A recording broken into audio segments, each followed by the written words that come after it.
Hey! Hello, everyone, and welcome to the Hub World Podcast. Today, we are going to be discussing the state of the Star Fox series. I'm your host Mateo, and today I'm joined by Gino. Jules. Phil? So yeah, if you guys like what we're doing here at the Hub World, please consider liking and subscribing. We got a lot to talk about today. This is, I think, the first time that we've done a sort of series, looking at a series as a whole, in a very long time. I think the last time we did it on the original channel was when we looked at like the state of the Sonic series, and we did like the state of DC games and like Star Wars games, but we never done it with the Nintendo franchise before. Which is odd because, like, we do a lot of Nintendo coverage and a lot of, like, Nintendo adjacent things. Yeah, and like Star Fox is in the news a lot because of a multitude of reasons. Yep. We had Star Fox appeared in or Fox McCloud appeared in the Super Mario Galaxy movie not too long ago, and then there's a lot of rumors going around about potentially two Star Fox games. One that Nate the Hate reported, and I forgot where the second one came from, because Nate the Hate only said one. But I think it was a comment on Nate the Hate's video.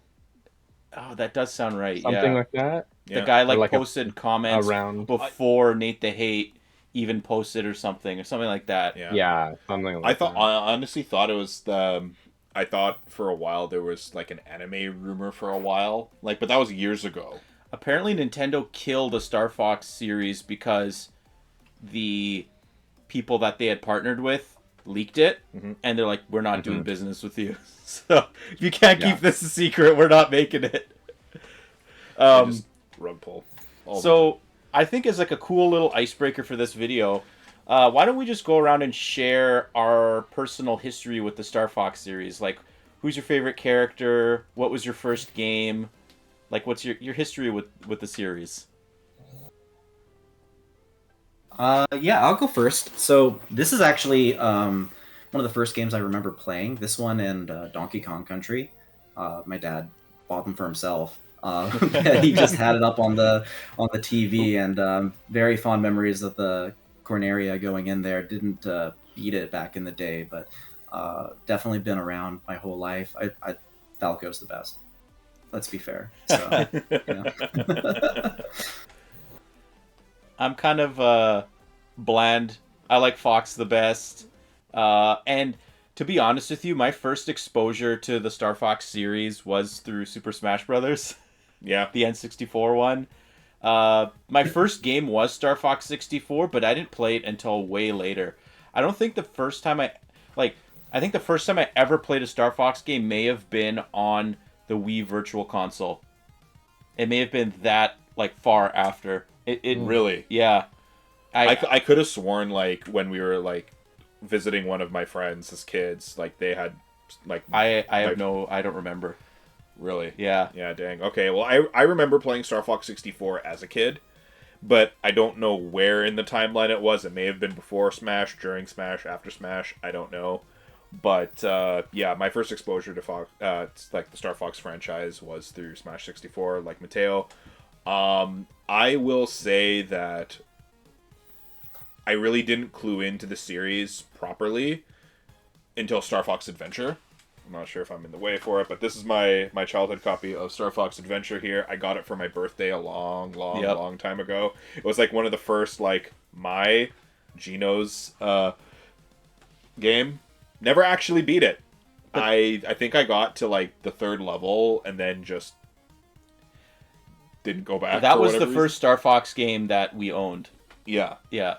Because we got 64 maybe a few years after Adventures. Yeah, like at a secondhand store or like a used or something in the buy and sell or a pawn shop or something, like proto Craigslist when you would like put ads in the newspaper for like selling video games. So yeah, as for favorite character, I have to go with the meme Slippy, just because of the funny voices and I guess like all the online series that make fun of Slippy. I just love that kind of character. Just like silliness and things like that. Yeah, So, Slippy is Slippy's underrated. the best. Fox. My first exposure was also through Super Smash Bros. Super Smash Bros. 64. But I didn't know much about the series. And then same thing. Star Fox Adventures was my first. Oh, you got the OG game. ones. You got one of the OGs. Yeah, Mine's the player's this choice. was my. This came with my or I don't know if it came with my game. I don't think it came with my GameCube, but it was one of the first games I received. I received a GameCube for Christmas, and I believe I received Pikmin, Animal Crossing, and Star Fox Adventures. 3 solid And games. yeah, the Star Fox Adventures, I have probably played that game like 17 times. Yeah. I love that game. It's one of my favorite games on the GameCube period. And it's by far my favorite Star Fox game. Actually, that's not true, but it is up there. But in terms of characters, I've always, well, because that was my first one, Crystal's probably my favorite. Very closely followed by Wolf, who were two of my most wanted characters for Smash Bros. Brawl that I campaigned for on GameFAQs. Hey, you got Wolf.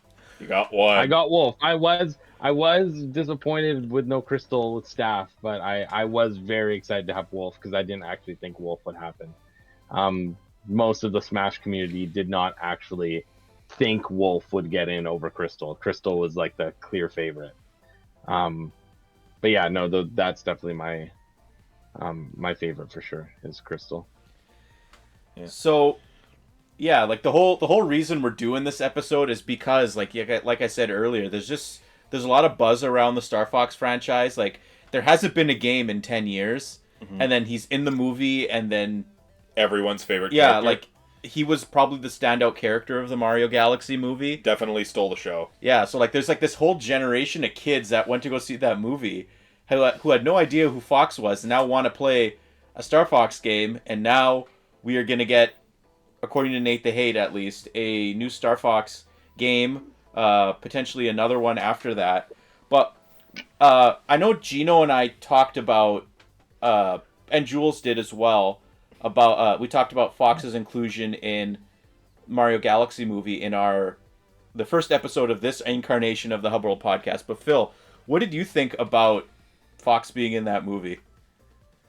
Well, as a huge fan, he stole the show for me. Honestly, it was the highlight of the entire movie, which is funny. Yeah. Go to see a Mario movie and more excited about the Star Fox stuff. But like, that animation was insane. The anime style was perfect. It was so snappy. All the characters, I love the characterization of Fox in there. He actually is like a bounty hunter, and he was fun and suave, and like I just want him to have his own movie and everything. Like it's just coming off the screen. It was the best.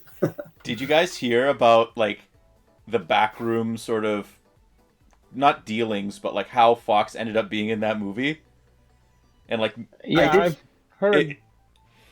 So like, I heard Miyamoto had to go around and talk to all the people. yeah, Miyamoto thought he had to campaign hard to get Fox included in the movie, and nobody like put like any sort of roadblocks in front of him. It was like greenlit along all the levels at Nintendo. So he's like, oh, I guess I've nothing to worry about. Like, and then he was doing that, and like, what was it? Illumination. Glenn Powell. Yeah, well, yeah. Glenn Powell had reached out to Illumination, who then knew Nintendo was doing this behind the scenes to try to get the okay. But Illumination included Fox in the script and went to Miyamoto. He loved the idea. He went to Nintendo, wanted their approval. Like, it was like there was like three different factions of three different groups like working like almost independently. Yeah, and like they had no idea that the other people were doing this, and it kind of all came together. Yeah, as it was meant to be, right? Miyamoto was doing this before Illumination went to him. I thought Illumination brought him the idea. So then, it would have been two groups because Glenn Powell went to Illumination. Yes. Chris Meledandri knew about what Nintendo was doing, but he told Glenn Powell, "Oh yeah, we'll keep you in mind if anything happens." But he knew what was happening behind the scenes. So yeah. That's amazing. So interesting. Yeah, it's exciting to be a Fox fan or a Star Fox fan for like the first time in quite a while. Yeah, Yep. So, Yeah. it's been 10 years since Star Fox Zero, so that oh, oh, No, it's not been Years. 10 Oh, years since shit. Star Fox Zero. It has been 10 years since Star Fox Guard. Guard and Zero came out at the same time. No. Star Fox Guard with Five Night at Grippy's was the real game. Because Star Fox Zero is just the same story told for the third time. It's true. I'm just having. Yeah. I'm just being a troll. I'm just being a troll. So, Yeah. Speaking of Star Fox Zero, yeah, I want to tell the Star Fox Zero story. Do we want to tell it right now? I think so because we've been teasing it Yeah, for why not? the past few episodes Well- and stuff. Well, what we should say is you have the hub world to thank for Star Fox 2 being included on the SNES Classic. Yes.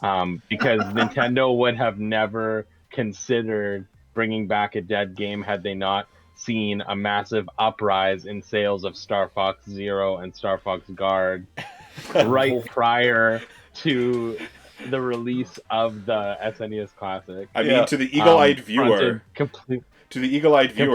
in this in our set here at the Hub World HQ, there are 4 copies of Star Fox Zero in this display. I got one here, And we got 3 up here. 3 up there. Yeah. Yeah. And that's just what we kept. Yes. Well, because Yes. you couldn't trade in. So the story was it Joe that found the deal? I believe it was Joe that found the deal. Yes. But I think he found it through something. Yeah, through like Reddit or whatever. Yeah. But in 2017, when pre-orders for the Switch came out, there was a deal at EB Games where if you traded in, I think, 3 games, you could get X number of dollars in credit towards the Nintendo Switch. Yeah. It was $150 credit or $100 credit for. I think it was $150 credit for 3 games worth $30 each, something like that. Yeah. So we looked at the list of games, and there were 3 Wii U games on the list. Yeah. There was Star Fox Zero, because that had just come out. Mm-hmm. Mario Tennis Ultra Smash, which also had come out just the previous holiday. And then Xenoblade Chronicles X, which was a very in-demand game. Yeah. And At the same time, yes, at the exact same time, those 3 games were on sale at sale Best Buy. at Best Buy and The Source, The which Source. was a Canadian electronics retailer. They no longer exist. And so The Source had them on sale, At the lowest price because they were on clearance. and Best Buy would price match The Source's price. and beat And it. Walmart would price Yes. match the Source's Which price one as would well. price match and beat? I don't remember. I think Walmart price matched and beat. I don't know if they do that. Maybe? Yeah. I don't know if they Yeah. did. But either way, I think the price was like, what was it, $20? I think it was. Yeah, it was something like we would be making like $15 on each copy of the game that we traded into EB Games at the time. It was an infinite money glitch. Yeah, so as I many think it was Oh, more God. than 15. I think it was like Like you Because, spent like, I- you spent like $50 or $60 and you got $100 worth of like credit. 100 something. I think it was 150. I think it was significantly more. Yeah. well, But either way, Basically, how many collectively do you think the Hub World purchased Star Fox Zero plus Star Fox Guard in that season? so I have collectively between I have us, some I have some, Riley, and Joe. and yeah, I have some sales figures here. So worldwide, Star Fox Zero sold 442,954 copies. Okay. Oh my god. 4 of those copies are on this set. But we would trade in all these games. Since then, EB Games has limited the number of games you can trade in. Like duplicates. You can only you cannot trade in duplicates of games anymore. Like after this, we call it the scamaz. The scam that we pulled off here. They changed their policy. Yeah. And every time Yeah. we went into the EB Games, the local EB Games, we would just see like the rack of Wii U games, and there was like 1 million copies of Star Fox Yes. Zero, Mario Tennis. Mario Tennis, and Xenoblade. The, Yeah. the other thing too to note about It this paid for story, the too, is, Switch. like at the big. Well, That's so crazy. For it more paid than for the that. Switch, but for more than that, like for all of us, we paid for our Switches. I remember I paid for my Switch and my Master Edition Zelda. Yeah. But one of our friends, I remember for literally like 3 years, had free games coming in on the Switch because of how much he did it. But the thing is, like when we started doing it, we knew like, okay, it's gonna be kind of sketchy if we go into the same EB games and keep trading in the same games. So we started going to different EB games and then getting them as gift cards and then putting it toward our Switch. Yeah. But then our local EB games started to close down, and the managers there just didn't give a crap, and they were basically like, do whatever you want. Yeah. So we just kept going. Yeah. And like, I swear, I think one of our friends had like probably $1,200 in credit. Yeah. From just we Free money. We bought out all the other game stores just to take advantage of this deal. Yeah. It was so funny. Yeah. So at the end of this, did it end before you could get rid of them? Is that why you have 4? No, Because you can't actually trade in copies of Star Fox Guard. It's not for resale. and it says that somewhere on the box. It says somewhere here. Yeah, on the very back here. Not for resale. It's very small. The camera will not pick it up. Oh, okay. Well, maybe we'll I take got a picture. 3 sealed Oh, copies I, of Star Fox Guard in those boxes, and one day those might be worth something. So yeah, $3 instead of that's $1. the famous Star Fox That's the Zero money. story that Yeah. happened back in 2017. That's been 10 years. Almost. You're welcome, everybody. Yeah. So, Oh, they don't make infinite money glitches like that anymore. so another fun thing here is I actually cataloged the Star Fox series sales history. Do you guys? So you can't see here, Gino. Do you guys? I can't read it anyway. Do you guys know what the top 3 selling games in the series are? And how many Star Fox games have sold more than 1 million copies? Can't look it up. I'm gonna make a guess. Don't tell me because I'm so. Oh, and also one more thing. We are not the sales figures here do not include virtual console sales. Does not include NES. Sorry, the SNES Classic sales because some. So in their time. Yeah. So Yeah. Okay. physical versions of the games when they came out. Okay, my guess is only one game breached a mill. That's my guess, and it was Star Fox 64. And then I think number 2 is Star Fox 64 3D. And number 3 is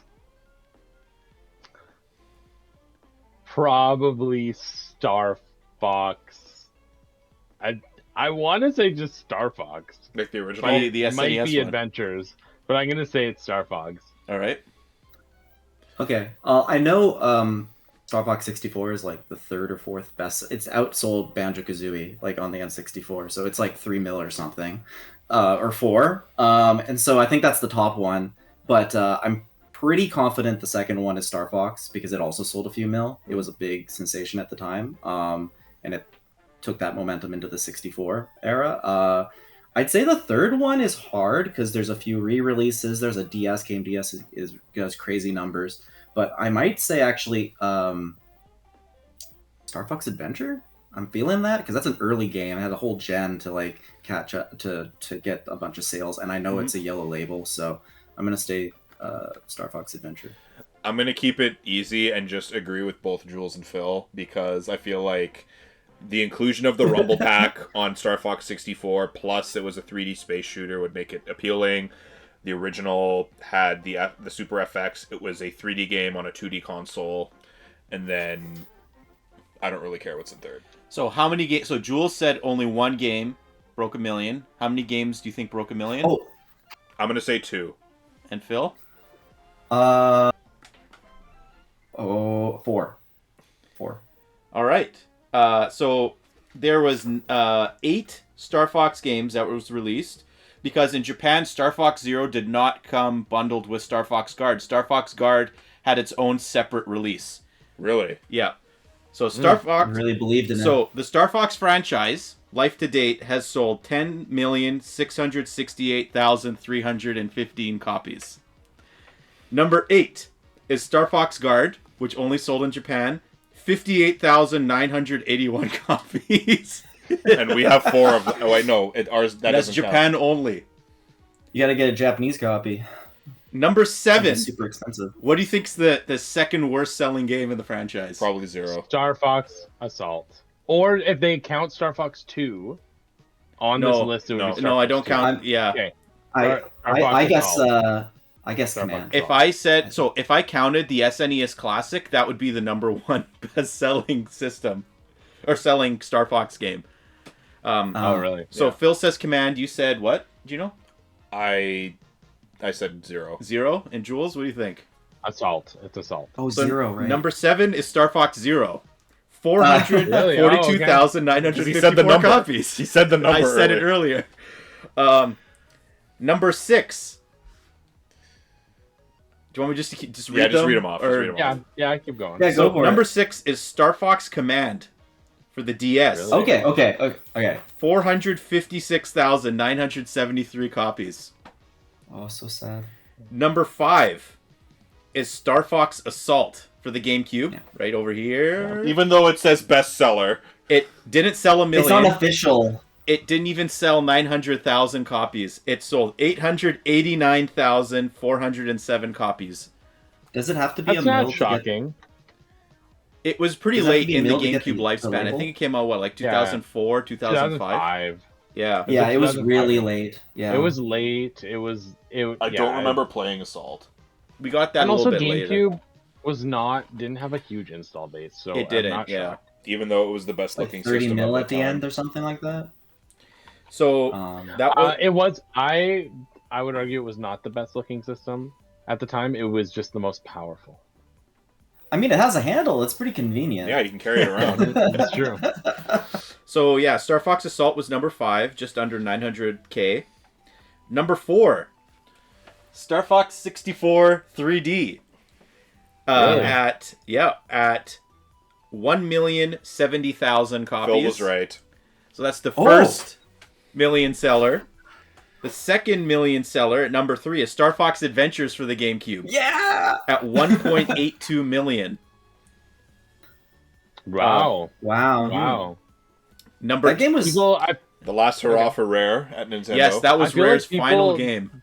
At Nintendo. Yes. for I feel Nintendo. like for 1.8 million sales, people know surprisingly little about that game.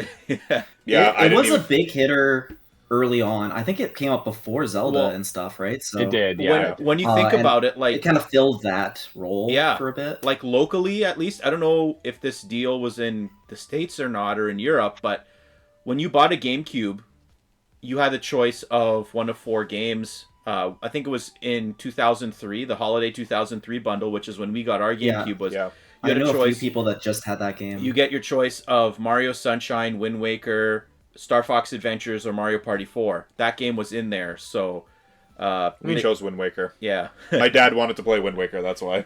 It's like the next Zelda I game. mean, it's yes. And It's a then good the number 2 best-selling game is the original Star Fox at 2.99 million copies sold. Mhm. And yeah. last but not least, Star Fox 64. Phil said it 4 million copies. He had Yeah. accurately guessed that. Nice.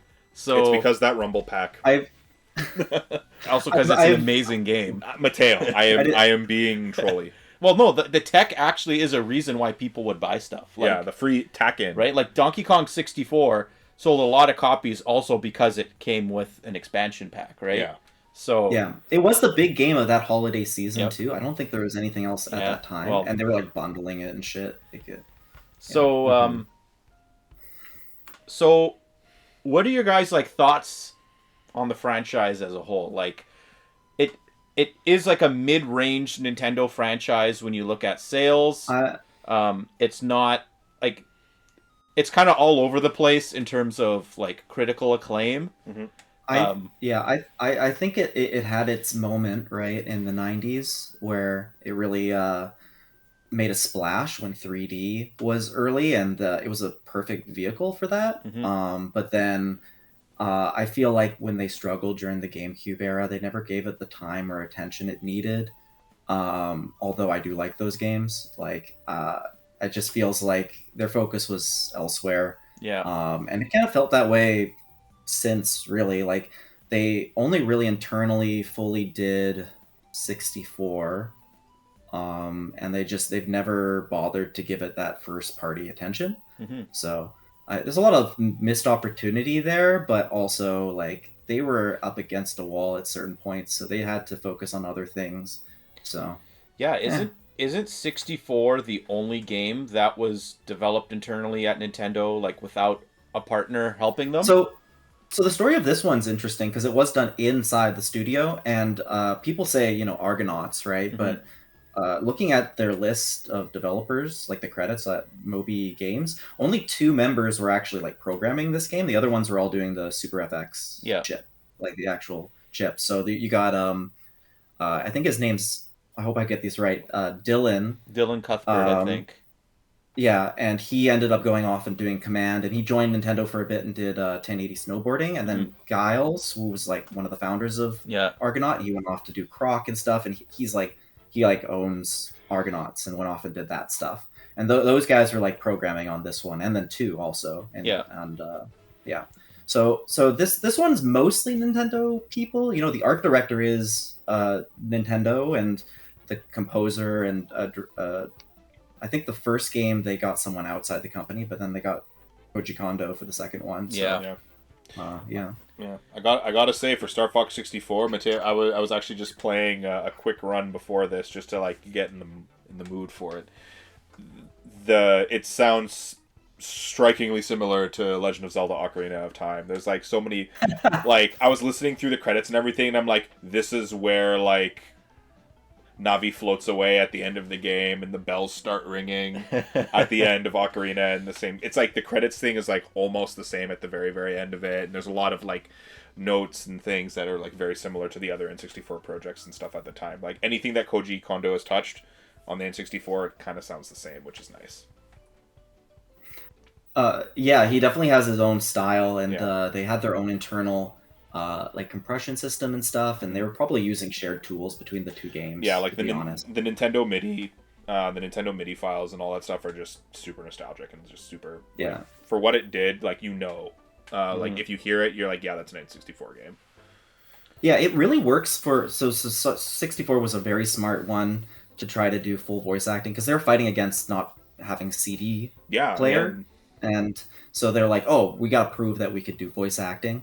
And everything kind of has that muffled, calm sound, which works. But because they are calm sounds, it's perfect. Yeah. So, yeah. And like even like going back and like, I feel like just like the actual like Andros fights and everything, like actually at the end of Star Fox 64, the 3D work on the actual like Andros like head. And like that entire boss fight was just like super well animated and everything as well. Like it feels like it looks way better than anything else on the N64, just because it's like the one big set piece. Like this is the big evil guy, right? There were so many like moving parts and triangles and all that stuff. It was like the poly count was very high for it. That game is a joy to play. I mean, I think it's like 40 minutes or something to do a playthrough. Yeah, I beat the whole thing in under an hour here, like just before. But the score. The score talk plus instead of just the 3 routes, you can pick your route, and there's secret exits to each one. Really adds for replayability, and every single level I think has a unique gimmick to it. And then they added the Landmaster and the submarine. Also, I've never done the submarine mission. I always get the Landmaster one, and it kind of annoys me. It kind of sucks, honestly. It's kind of like R-Wing, but slower and with a blur effect. But I'm not a fan of the submarine. It's kind of like when I actually think the Landmaster in Zero was good, but like the gyro wing sucked in Star Fox Zero. Was the submarine in Star Fox Zero also? They added the ostrich thing, whatever that was. No, the chicken walker. That stuff's that's the R-Wing. I don't think they had the sub, but they had the helicopter thingy. Yeah, the gyro wing. You go around. I hated that. Yeah, yeah, and you had you transforming into the walker and stuff like that. Yeah, man, that game. I actually played it more recently, and I was like ready to defend it. Like I was playing through the first half and having a blast. Like when it was easy, I'm like, oh yeah, what are people complaining about? But you get to the later half of that game, and especially like fighting like Andros with the shield shit, and you're like constantly like looking up, looking up. Like when it asks you to flip a shit ton, like it gets, you're like, what did I even get hit by? You know. But yeah, it's still fun. I think it's a good game. Gino and I played it multiplayer, and it was a lot. Like I played through it by myself afterwards. The multiplayer experience in that game was way more enjoyable. Yeah, it's really weird though, like piloting on the I was using the Wii U Pro controller. He was aiming with the gamepad. It's weird piloting and like, but not being able to shoot things. Like I had to like yell at Gino, oh Gino, look over here, do this, do that, and like he would yell at me, oh drive over here. See. Yeah, like I don't asymmetric gameplay is fun. I really wish they would bring some aspects of that stuff back, but in this specific case, it was annoying. I honestly, I don't hate Star Fox Zero. I think it's like an okay game. It's like a 6 out of 10. Unlike Mouse PI, but like or Tangent. But like, I think if they were to somehow, like, I don't think porting the game would be as easy as just ditching the motion controls. I think they would have to do some work to change the way aiming works in that game. But I think there is a really good Star Fox game there without the motion controls. I think if they were to get rid of that and get rid of like de-Wii Uify it, I think people would be a lot higher on the game. Even though it's like the second retelling of the original Star Fox. Yeah. Oh my god, yeah. We're just sitting in 64 land forever. Hey, 64 is a great game. I guess technically third, because Star Fox 1 and 64 are kind of similar too. Yeah. Yeah. But that it's hard when you think about it, because like I guess what they were thinking was like, in Star Fox 1 and 2 you have that option to like go into like aim mode or whatever, and they're like, well, we'll just make that like a separate thing. And they have a lot of parts where you're going around a tower or something, and you have to shoot the tower like while you're going around. And the other Star Fox games kind of compensate for that. They're like, you have to do a pass, but then Zero's like, oh, I'm flying around it and I'm shooting it. Yeah. I don't know. They could get away with just having a little, like a reticle, kind of like they did in 64 and later games, where you have that little reticle where you're going to actually shoot, and then you just move it and you're in the third person. But it would be a lot of work. Yeah. Mm-hmm.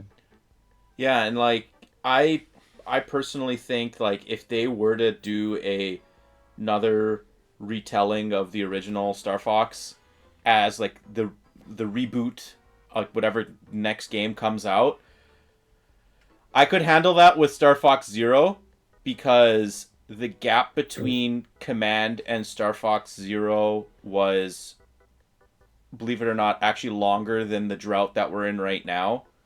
But I don't be able to deal with that again. Like, I think that would be like, I'm ready for Nintendo to either like continue the story, just scrub Zero from the mind and just like go back to the story from Assault and Command. Yeah. Or just like Command made it take hard the next step beyond. Yeah. Like if Zero is the start of the new series of Star Fox, take the next step beyond that. Don't retell the story again. Like, I think we but the thing is, by introducing this audience to the character and the franchise through the Mario movie, maybe they will do another retelling of that game. I think the idea with the two games is one of them, unfortunately, is going to just be a retelling. I think maybe one of them could be Star Fox Re-Zero. Or Double Zero. I'm feeling like, so like I have such a different experience with Star Fox, because I like 64, but I think it's my least favorite of the gameplay styles. Even though I can acknowledge it's good and it's the roots, like I prefer the GameCube era Star Fox, and I know that's a hot take, but I'm going to compare it to another beloved series that does the same things well and is just as, had just as similar of a like a departure, which is Sonic. Because I think that Star Fox and Sonic have a very similar like series kind of flow, whereas like what hooked people was the gameplay and that classic gameplay, and people loved that. But then what kept people around was their really, really endearing characters and their like fun stories. And even though the games faltered as they transitioned into 3D and had to evolve, they were still able to like hold an audience with those characters. But then the creators were like, no, no, no, people want us to go back to the roots. And instead of like taking what worked, which was the characters, and going back to the roots with those characters, they just reset. And that's what happened with Sonic too, right? Like, and Sonic's biggest issue the last like decade had been like, even though they were starting to kind of fix the gameplay, they kind of like abandoned all these other things people loved. And only now are we seeing the resurgence of characters and like stories coming back. And now people are really, really high on Sonic again because they're like, wow, we're finally getting the blend of like, they found their gameplay style that's kind of attached to their old style, and they're bringing the characters back, and they've made room for classic and new gameplay. And I think Star Fox has to go through that evolution. I think that it has to, almost in the way that Mario and Zelda have, distinctly have a quote unquote classic Star Fox and quote unquote like modern Star Fox, and have a split. Just like Metroid and Metroid Prime, just like 2D Zelda, 3D Zelda, just like 2D Mario, 3D Mario. Like, have a differentiated split where like the classic Star Fox is way more focused on reliving the gameplay and the things that you love, but yeah, might scale back those characters or that story because you need to have the diverging paths and all those things, but then have the games that maybe are a little bit different, maybe more action heavy, maybe more the characters jumping out of the ships, maybe more story, maybe more like I think that's what they need to do. Is they need to find a split. I honestly would like. Oh, sorry, Phil. You go. I just wanted to talk about maybe this is a side, but the reception on Star Fox Adventure, at least as a kid, at the time. Mm-hmm. When I was back then, we didn't really have like established, like, it wasn't weird that Fox looked different and the game was different.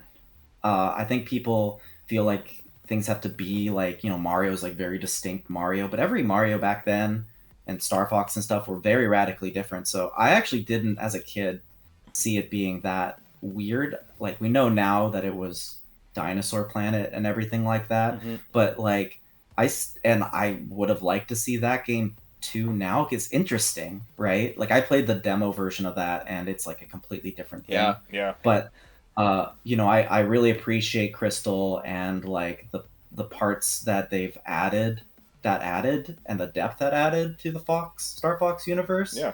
And I don't think it was like a mistake like some people think, you know. I honestly, in hindsight, I would like them to go back to the adventure format, honestly, because I really liked that mix of both.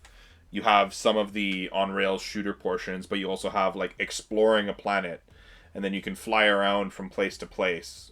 And I really enjoyed that. And as soon as Adventure gets onto NSO, I'm gonna play it there because I never finished that game growing up, and I remember like at school, like when it was out, it was the thing everyone was talking about. Yeah.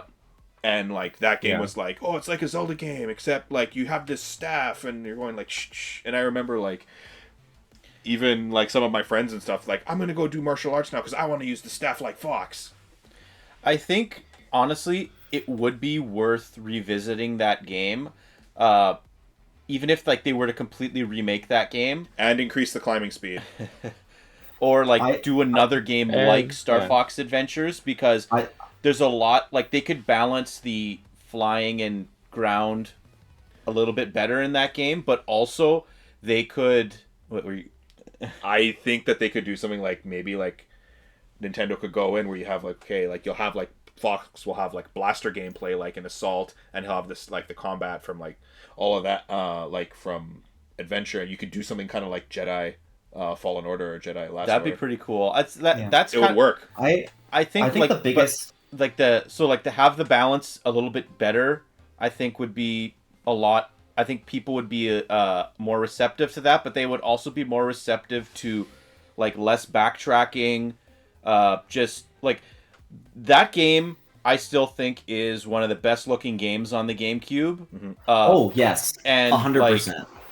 there's a lot of really good pieces there, but just the way it was stitched together, because of the time constraints, because Rare was being sold. I think literally they sold officially the day after the game launched. Like, there was like, that game was in development hell for a really long time. The speeder bike sections, oh goodness. Those are very similar to the ones in Conker's Bad Fur Day. Or like it felt like a Battletoads mission. Yeah, but like there's like that, exactly, like that type of stuff was like kind of not necessary, but like there was a lot of really good pieces in Star Fox 60 or Star Fox Adventures.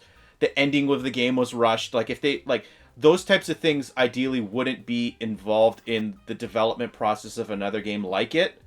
Yeah. So wouldn't. It'd be a great idea. Like, I think that's like, I really wanted a 3D Kirby platformer. I really wanted a 3D Donkey Kong game to come back. Like, and those were amazing. I think if they were to give Star Fox another like adventure type game a chance, I think it could be really special. I'd like to talk a little bit about the timeline on that game too, because I played a bit of Dinosaur Planet, the version that came out, and it's really interesting. You go to the Warp Stone and you actually switch between Crystal and Saber, because it was Saber at the time. Yeah. And half the game is on both sides, and you get in keys, and you like, he puts you in the arm, and then and half the game is one whole map. But then when they went to Fox, they're like, okay, how do we add the flying apart? So they added like, the planets breaking apart and stuff. And then whenever you need to go to a new area, instead of it being a connected map, you have to go up into the sky, do a fly thing, get to the thing, and then it comes like back down.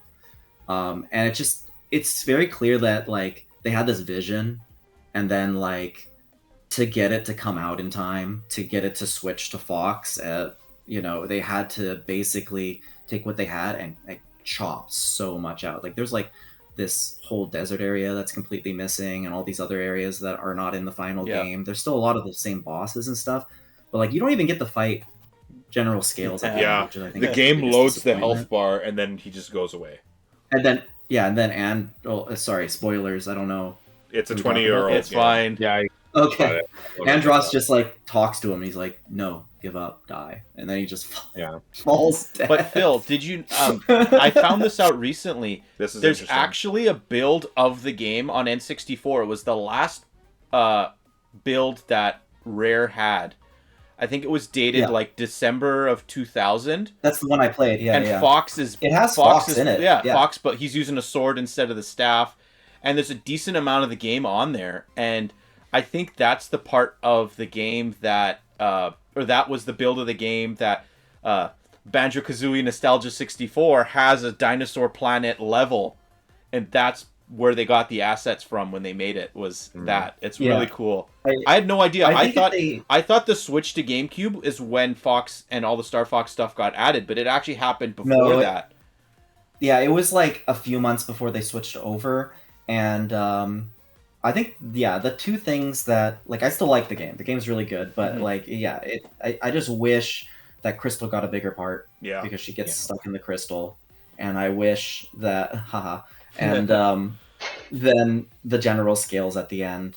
If they had more of that switching between characters, if they had time, they just literally didn't have time to finish that. It could have been an absolutely fantastic game. I don't think it's necessarily about the fact that Star Fox got added in that killed it. A lot of people think that is the reason. No, it's not.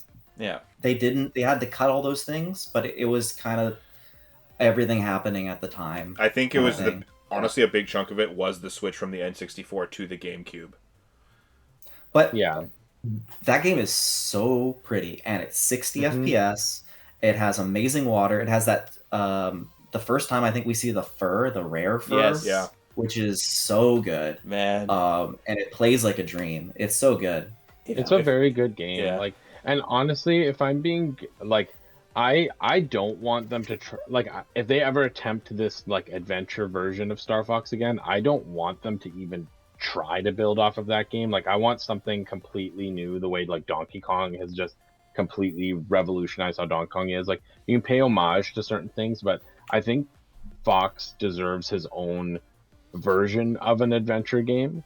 But I don't think what they need in an adventure like moving forward is a balance with the ship and the ground gameplay. I actually think the ship gameplay should go. I actually think it always felt like an afterthought, and I think that even in Assault, where it's like level based and it's not really based on the like, because I love Assault and I love the fact that it's like an arcade shooter, but it is not what people who like 64 like, right? Um, and I think that if they do this split where it's like classic and like modern, I think that the modern should drop the R-Wing like gameplay completely or make it a completely different gameplay style. Like don't even try to like have it there, because like Metroid, for example, in the Prime games, you don't need to have 2D side scrolling in the Prime games. There's things that are in the 2D Metroid and there's things that are in the Prime series.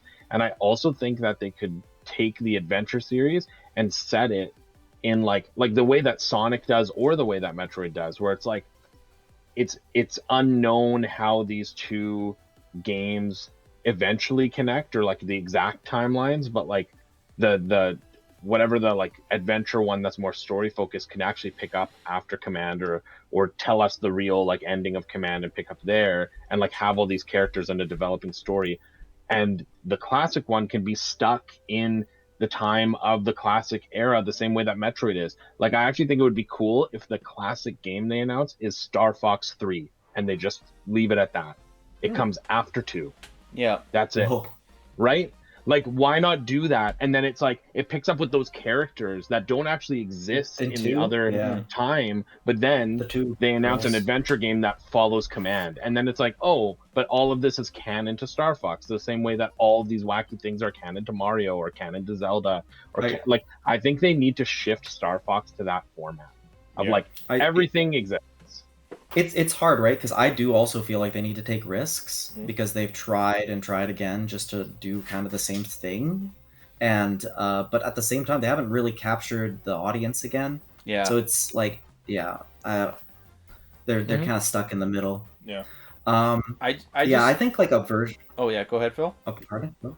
I think like a version of like him on the ground, but like using all his gadgets and stuff, kind of like Assault, I guess. Yeah, like his not necessarily like his getting in the R-Wing. Yeah, like using the counter, using that light speed dash, using like whatever, like the fire thing that he does in Melee or Smash Bros. Yeah, like using the Smash Bros gadgets and stuff. That'd be cool. Mm-hmm. Get blaster like combat, games, but with less hand-to-hand combat, like more gadgety, puzzly, right? Like that would be nice. Yeah. So, just going back to the Nate the Hate rumors quickly, because he said there's a new game coming this year.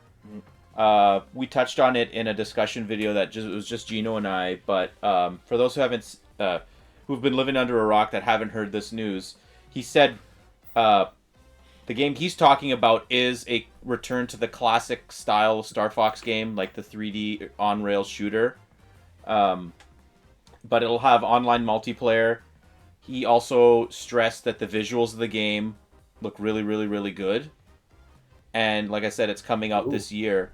But what else could they do to this game to make it really stand out? Like I said, Star Fox is notorious for kind of just hashing out the same thing over again. I think like they have to like add on to the genre a bit. Like it can't just be a simple game like Star Fox 64. I also don't think it should be priced as a full priced game either, and I think Nintendo is smart and they won't price it full price anymore, because look at the games that Nintendo's released recently or they've announced. Rhythm Heaven Groove is not a full price game, and surprisingly Splatoon Raiders isn't a full price game either. I think people have the perception that Star Fox isn't like enough of an experience to pay full price for. So, but I think they could add gameplay depth, like making it like add like roguelike elements or something to the game. That would be cool. I think if they were to but do that's that. what Jules was saying earlier, like a Star Fox I was 3. Actually, I was going to suggest that it almost has roguelike elements already with like different paths and stuff.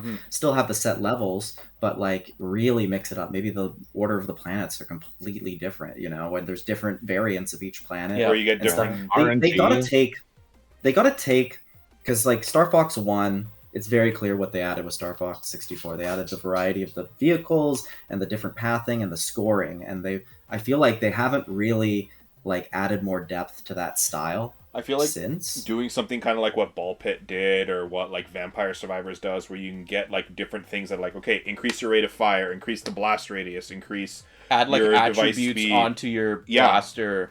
Or like you have a smart bomb, but then it spits like tracking mines, or like tracking Yeah. missiles or something after that. Or you don't have a smart bomb and you just have like an energy shield that lets you like tank a big hit or something like that. Like a yeah, and roguelike we in need a that new sense. villain, and we need a new villain, and we need some new characters. They need to basically thematically kind of like Assault, where they Yeah. added, Panther, Crystal joined the team. Yeah. There's a new villain. There's some story where different characters go in different places. Wolf has like he's kind of doing both sides. Pigma has like an end of his story kind of thing. They have to do something like that where they have Yeah. these elements that Mhm. actually like evolve. Yeah, You and that's know? what I I like. think, yeah, Like Peppy became, he replaced General Pepper because he like kind of like retired from being a pilot. Yeah. So he almost died. Yeah, Both yeah, yeah. The from the bug people. The Aperoids. yes. Yeah. Get their the names Aperoids. right. Keep their names in your head. No, I think that roguelike sounds really cool. Like I remember Mateo coming up with that idea, and I really like that idea. Especially if they do something like almost the way Hades does it, where it's like there's a continuous story, so even if you like finish it, there's still like narrative, even though you're continuing to do it.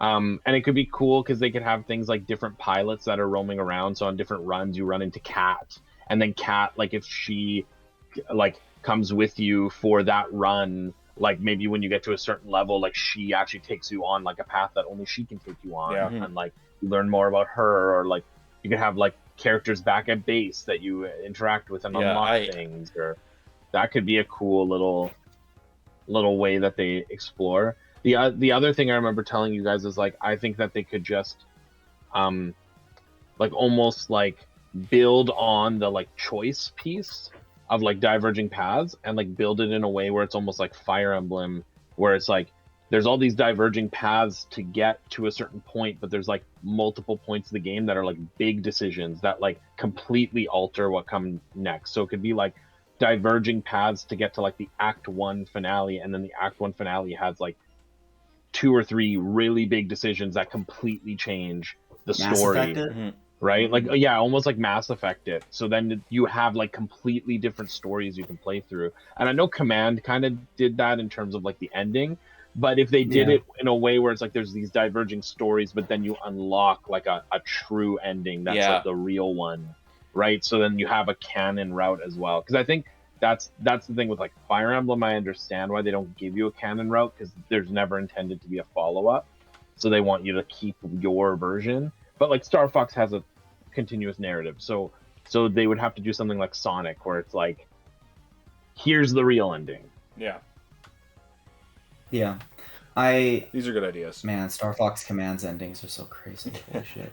We're like, Some so are crazy. really weird. yeah, like Fox is like super You know depressed what? because like Crystal and Panther get together, and he's like, Yeah. and then Falco's Well, like, okay, so- we'll join the G0 circuit and become F-Zero drivers, basically. Can I do a little game for you right now? Could I read out the endings of Star Fox Command, and can Yes. everybody say what they think is the canonical ending? Okay. I actually Yeah, I okay, never played okay. that game, so I don't know any of these. So this will be fun. Let me read. I'll just read a general description of each of the endings for you, and then listen to them, and then we'll all vote. But Before we get sorry, to that, does anyone even remember who the enemy is of Command? No. Does anyone even know? I own the generally, game. Yeah, it was I never was played it. the anglerfish. It was the The anglerfish. I was completely forgot that until I was looking up some stuff for this talk, and I was like, "Oh shit!" There's like a Yeah. whole villain group that I had no idea. I remember because I had gotten it right before I got it the day of my like elementary school barbecue, so I brought it there and I was playing it, and I got one of the endings, and it wasn't one of the most appealing endings, and I thought it was the only ending, and I was so upset. I don't remember which one. But would you like me to read them? So I guess I should read them all, and then you can just tell me which one you think is we can vote. Okay, Okay. so the first one is called Fox and Crystal. This ending features Fox, Crystal, Falco, and Slippy leaving Venom and returning to Aqua's to meet Slippy's fiance, Amanda. Ah, Amanda Fox Toad. learns a Yeah, Amanda lesson, Toad. realizes Yeah. Fox learns his lesson and realizes the value of friendship and love. Upon meeting the team, Amanda decides to join the team and travel the galaxy with Slippy.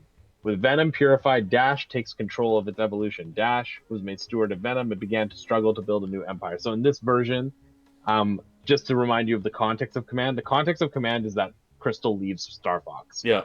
because she has a rift with Fox, right? So in this ending, Crystal comes back to Star Fox, Amanda joins Star Fox, and Dash, who is Andross's grandson, who is an ally throughout the game, eventually grows into Andross by the end.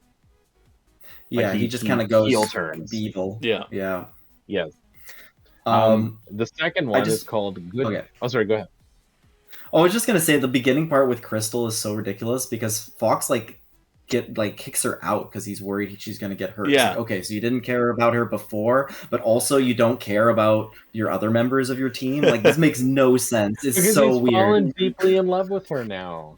But he was already in love with her. Or whatever. But this Anyways. is different. He's scared of her now. He's scared. But there's an incident. There's a reason why.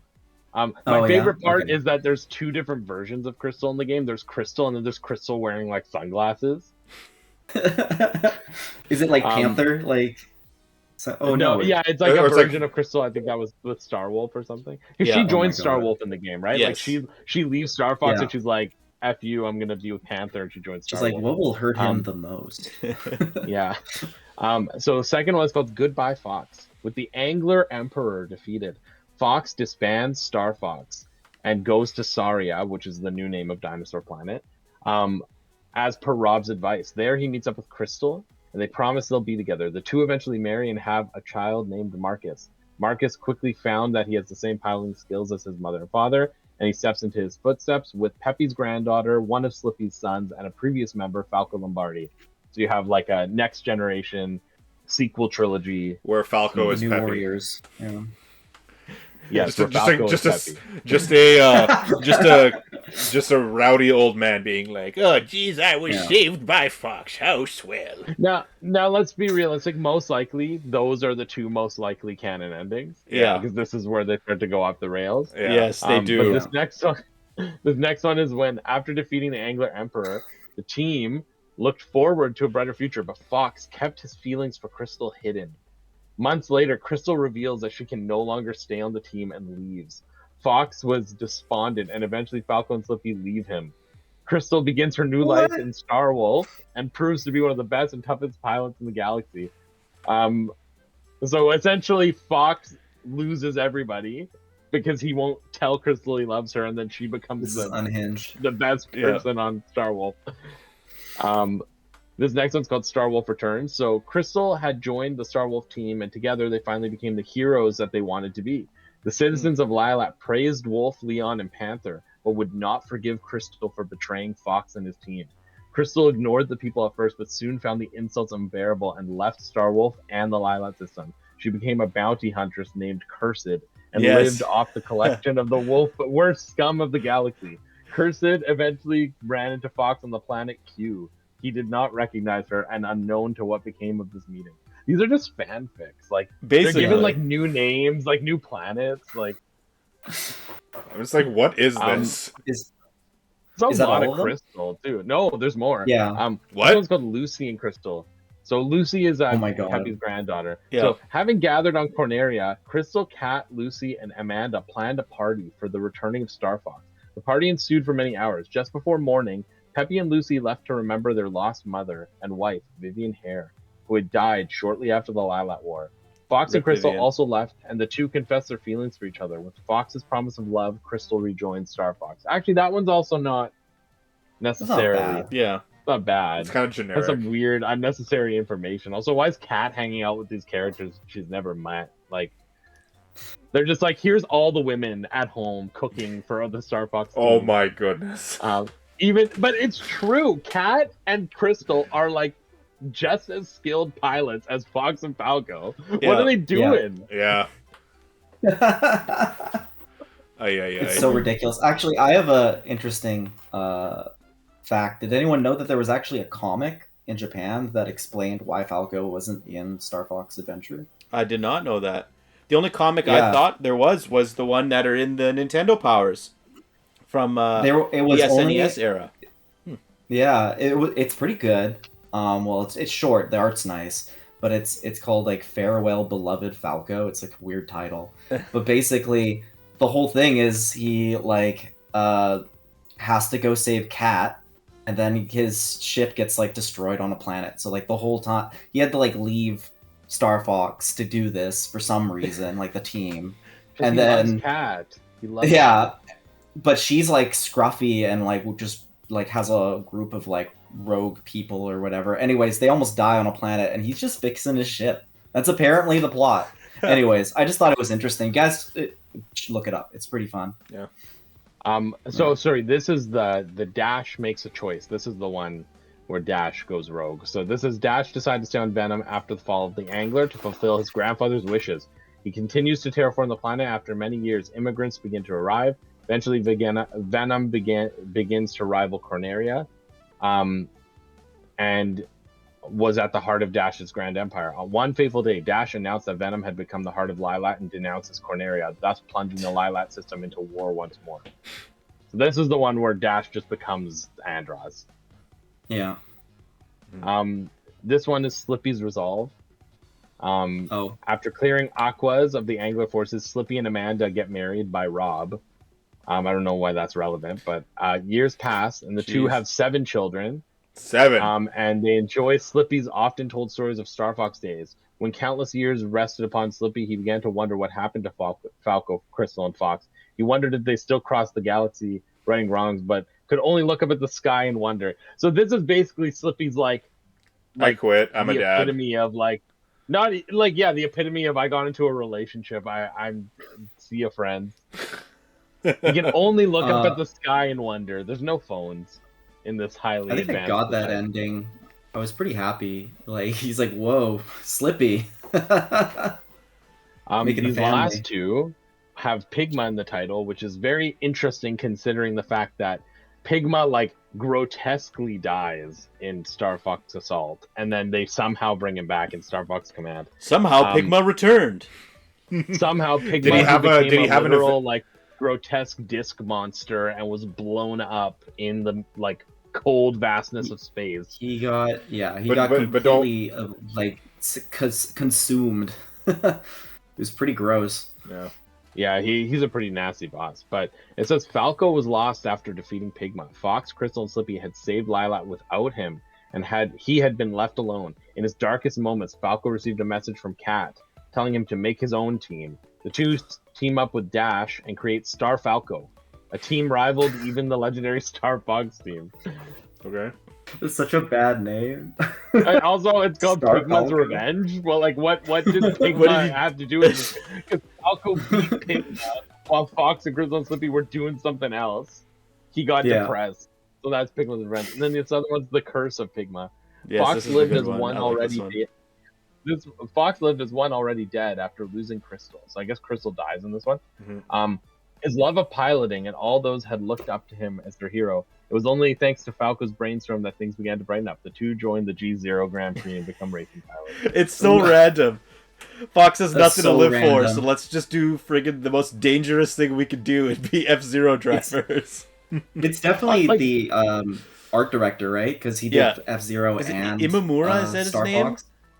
Or Imura? Yeah, I think that's it. Yeah. Yeah. And he's on Twitter X, and He's very vocal. He makes pretty amazing. Yeah. Pretty fun posts. I mean, yeah.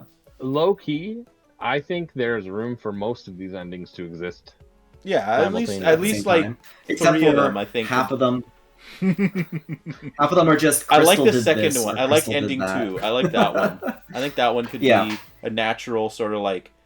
It's not too controversial. It's very simple. It's very plain. It's logical for what the cast for It's logical. I think it's that one that you mentioned with like where like Dash rivals Corneria, denounces them, and then that's here we go again.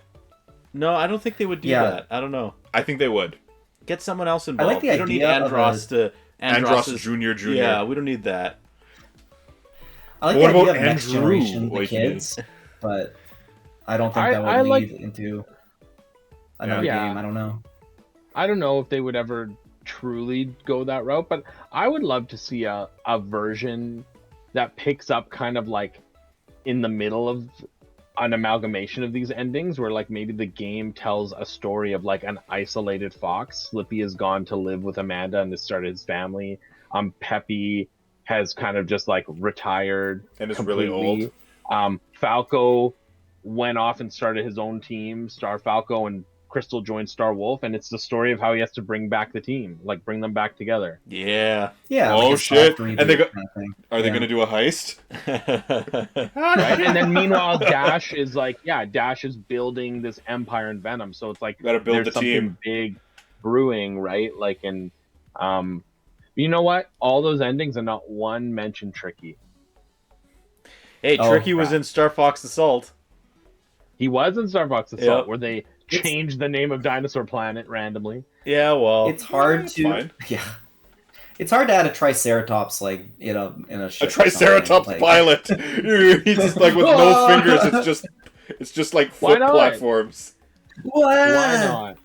They should give him a space helmet and a surfboard. I feel like Tricky's like too far into the meme zone now. Like, I don't think they would bring him. I could see Crystal coming back, but like, Tricky's he's the leader of Dinosaur Planet now. He's doing his own thing. Like, Yeah, maybe we'll see him. Saria? It's not Dinosaur Yeah, Planet. yeah.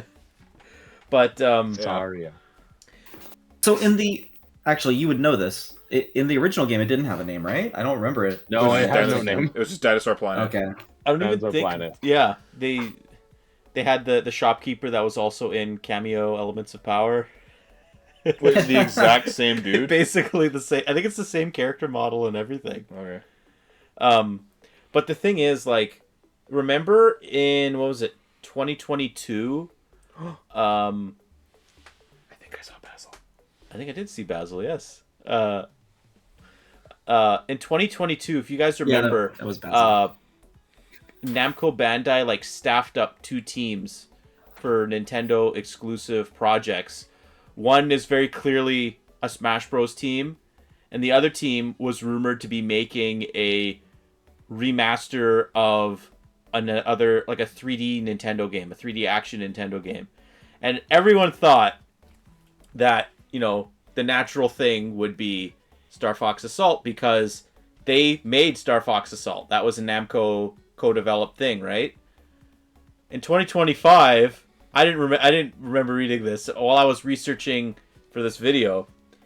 Apparently, Namco laid off a whole bunch of people, and a project that they had with Nintendo had ceased development. So hopefully that game isn't the game, but because obviously they're not going to shut a Smash Bros game down. Like, that game will make so much money. But some people thought it was Kid Icarus Uprising. Some people thought Star Fox Assault. Hopefully, maybe it's something that like Nintendo kept on life support afterwards and like decided to finish off. But I thought that, you know, the second Star Fox project, whatever it is, should be more of a like an adventure or assault type game. But yeah, just a bit of a downer there. Yeah. And I think they cancel a lot of stuff, and we just never even hear about it. Yeah. But like, it was just so public. they Like this studio announcement, it was in like some like financial report or something. But like, now that like people gave Nintendo a lot of grief because they hadn't been timing like big releases with their movies, because like people came out of the original Mario movie, and what was the game, right? Like people thought like there was going to be a big game. Wasn't that Mario Wonder? Wonder came like Wonder months came out later. later. That yeah. year. It came out months later. And then the same thing with the Mario Galaxy movie. Like, there's the Mario Wonder DLC. That's like, Say the full name. no, I'm not doing it. It's too long. But like, You had all the promo with yeah, and there's now there's Galaxy, a but- promo with Galaxy where like if you buy the console, you get like $20 or $30 off Galaxy, which isn't much, but It's something. Star Fox was the big thing coming out of the movie, and we don't have anything yet. And people want there to be a Star Fox movie. I think it could definitely work now. Like, hopefully it's in that animation style that we saw the stuff 2D... from the the 2D animated portion. Yeah, that was really cool. Where you had like the little I think backstory. it would be really easy to just add the GameCube games, right, to NSO. Yeah, I think at bare minimum they'd do that. Yeah. Yeah. I think Assault for sure. Yeah. If not Adventures as well. Because neither of those games, I think, were in the sizzle reel of like all the games coming. And Rare and Microsoft, like, they're not opposed to porting their games and putting them into NSO. So like I could see that happening. Because like neither of those games have been re-released. They're the most inaccessible games in the series, and Star Fox Assault's actually going up in price now. I think it's pushing $100 Canadian now for what? Yeah, it's I got kind of nuts. Bargain bin, like Yeah. $10 in different world. But that's why, because it's it's one of the worst selling ones, right? Yes, it is. That's number the problem 5. is there's less copies. Yeah. So it's harder to get, and there's so many people that want the GameCube collection, like the whole thing. Yeah, so. GameCube is getting really, really expensive to collect for. Not that it wasn't. It's still like now, like the secondary games, like the tier 2 and the tier 3 games, are starting to climb in price. Yeah, and you're never getting that manual for Billy Hatcher. Well, Billy Hatcher's so expensive, but is there anything else you guys would like to add? Like, I have one more little fun game to conclude the episode with, because I feel like we've talked about every single game in one form or another. Yeah, Star Fox 64 3D is an amazing version of Star Fox 64. I think that's the only thing we haven't talked about. I'm actually going to play that because I beat. I did 2 pass-throughs of Star Fox 64. I want to just experience the visuals of Star Fox 64 3D, because the 3D actually worked really good in that game. Yeah, I think it's also, oh my god, I don't want to, maybe I'm wrong, but I think it's doubles the frame rate. I think it's 60 and not 30. Hey, okay, maybe I'm wrong. I'm going to play it regardless, so it doesn't matter. Yeah. But to conclude the episode, Star Fox is known for having a lot of great characters, a lot of great moments, but it also has a lot of great voice lines and memorable voice lines. Oh, yeah. So, what are your guys' favorite lines spoken in the entire Star Fox series? There's a lot. There's a lot of. There's a lot from 64. I got like there's 7. a lot from 64. Yeah. Yeah, I like shoot the tentacles to open the core. I don't know why, but that one's always good. I can't let you do that, Star Fox. Is also really good. Dual barrel roll is also a iconic. classic. Yeah. There's so many. I'll let someone else. Anything Peppy says in that game. Try a somersault. Use bombs wisely. Your father helped me like that too. That's my favorite line. Yeah, help me like that too. Yeah. That one's really good. I really like, I don't know why, but it's like the one grunt who's like, "My emperor, I failed you." Yeah. I don't know why I really like that one. But my all-time favorite is "Nobody brings me gifts anymore." Yes. The warp stone. Yeah. You pay this much. The shopkeeper. Oh, then he gets mad at you if you try to rip him off. It's too low. Get out. Get out. That's too low. No. He would like break the scroll. You pay this much. And then, what about blah blah blah blah blah? Crossover spirit. Blah, blah, blah, blah. General scales. Blah blah blah. General scales. Blah blah blah. Yeah, it's just. Oh, there's too many good ones. Mm-hmm. I love the series so much, and like Try a somersault. Yeah, there's another one. I said that one already. Yeah, I think Star Fox. Nintendo's onto something. Like there's like, we obviously love it. There's so much there, and hey, if kids are coming out of that movie thinking, "Where's Star Fox? I want to play these games," parents can let the kids play the 3 games that are on NSO. Star Fox 64, I still don't think has been beat.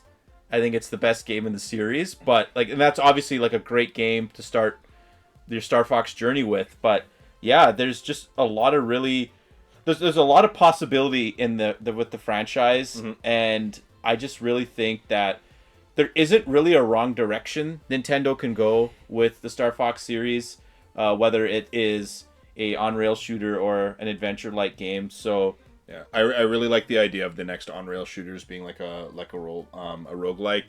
That for Star Fox 3, that would be great. Hey, and you I'd know, love that. they expect that in a Nintendo Today drop probably, because that's the way Nintendo's been doing things. Trailers on random Recently. Tuesdays. Yeah.